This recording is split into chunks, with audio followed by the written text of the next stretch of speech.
Bonjour à tous. Alors la correction des exercices que vous deviez faire mardi 24, donc avant-hier.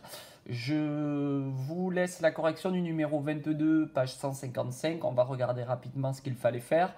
On considérait une égalité. 8 fois x plus 1 égale 40 moins 5 fois x. Et on vous demandait dans chacun des cas si elle était vraie ou si elle était fausse et justifier la réponse.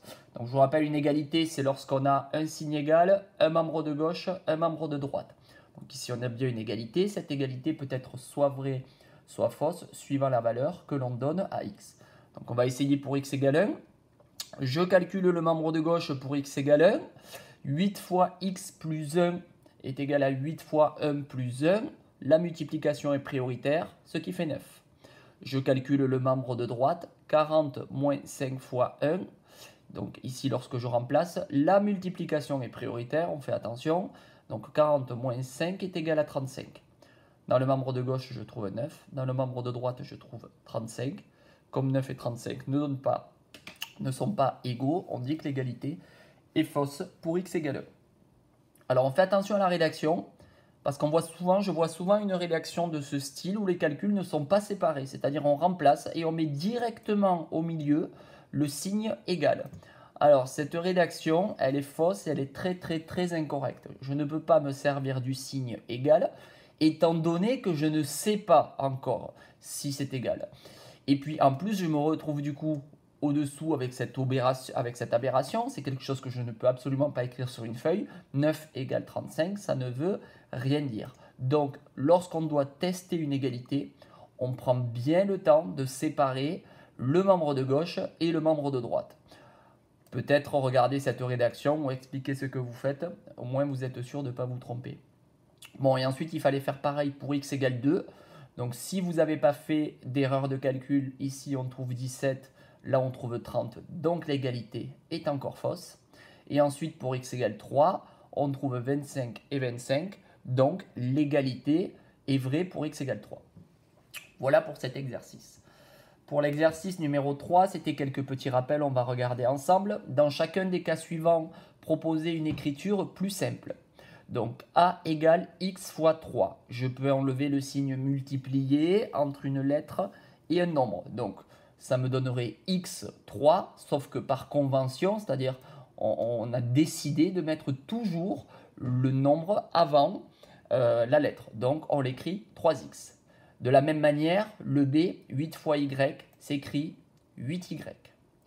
Le c, 2 fois z fois 5. On n'a que des multiplications. Lorsqu'on n'a que des multiplications, on peut inverser l'ordre des facteurs, puisque ça s'appelle des facteurs, les nombres 2, z et 5. On peut inverser l'ordre des facteurs comme ça m'arrange. Donc je l'ai écrit ici, et plutôt que d'écrire 2 fois z fois 5, j'ai écrit 2 fois 5 fois z. Comme ça, le 2 fois 5 me donne 10, et le résultat fait 10z. Bien entendu, cette opération qui est là n'est pas forcément utile. On peut directement de là écrire 10z. D 0 fois A, bon ben ça s'écrit 0A, sauf que quelque chose multiplié par 0, en maths, eh bien ça fait forcément 0.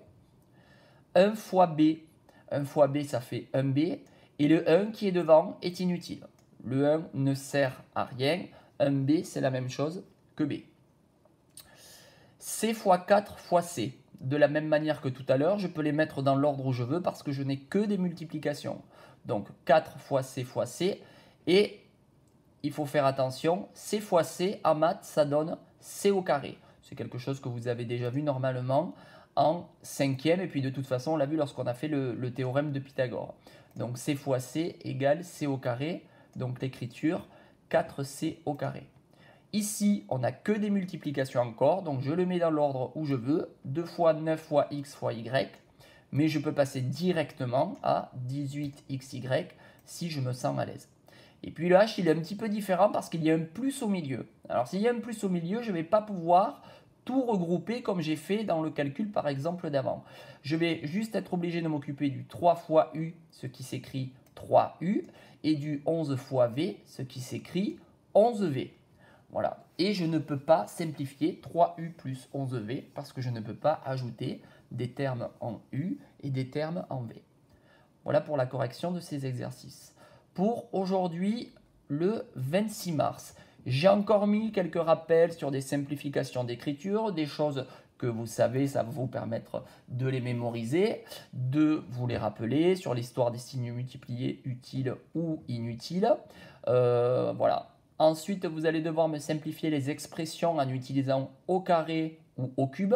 Donc, on a expliqué au-dessus, tout est expliqué au-dessus ce que ça signifie. Donc un petit peu le même principe que ce qu'on vient de faire avec des simplifications d'écriture. Des fois, il y a des plus au milieu, donc on fait attention. On ne peut pas mettre tout dans n'importe quel ordre. Et ensuite, 2 petits exercices du livre. Enfin, à chaque fois, je vous donnerai une dizaine de questions flash. Donc, vous allez devoir répondre aux questions sans poser aucun calcul, sans utiliser la calculatrice et sans utiliser de brouillon. Le principe est de tout faire de tête. Il n'y a pas de temps imparti, mais l'idéal, c'est d'y répondre le plus vite possible. C'est bien sûr le principe des questions flash. À chaque fois, je donnerai une dizaine de questions. Alors, il y a des questions qui pourront concerner des chapitres que l'on a fait il y a quelques temps. Donc, vous avez le droit, par contre, d'utiliser la leçon. Vous essayez d'y répondre le plus vite possible. Vous répondez soit directement dessus, soit si vous imprimez ou pas, vous pouvez le faire directement sur votre cahier. Et puis, je vous donnerai à chaque fois les réponses et les explications sur la séance d'après. Voilà, bon courage.